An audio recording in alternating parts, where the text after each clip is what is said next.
Son of a Basque. Written by Mark Vergara and Deborah Driggs. Narrated by Tim Campbell.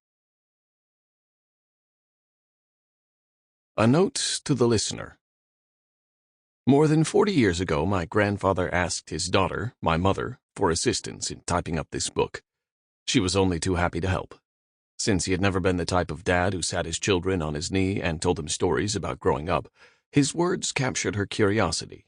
She'd often wondered about what her parents had to endure and what it was like being raised in another time and place.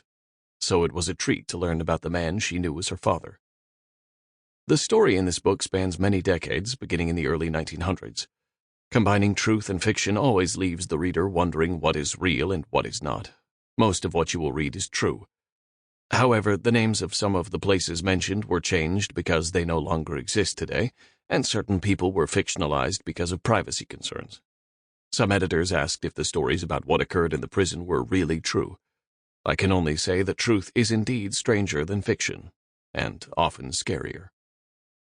My grandfather spent his entire life in the military. At just 18 years old, he did not hesitate to sign up for active duty following the Pearl Harbor attack.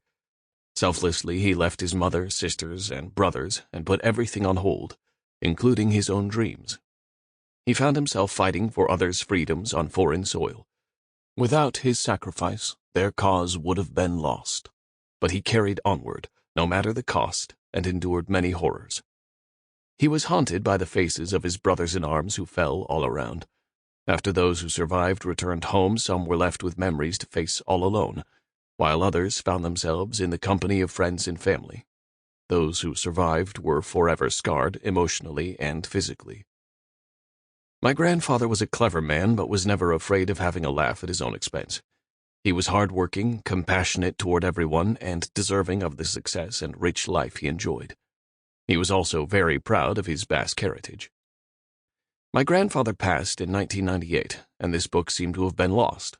However, when my grandmother passed in 2017, the manuscript pages were found in a storage box. They were still in good enough shape for me to piece together the story for publication. It has been my one and only project for the past 2 years. It has been said that you never really know someone until they pass into the next life. My grandfather's story has taught me so much. I'd like to share some of the quotes my grandfather loved dearly, which reveal his character. We are determined that before the sun sets on this terrible struggle, our flag will be recognized throughout the world as a symbol of freedom on the one hand and of overwhelming power on the other. George C. Sample complete. Ready to continue?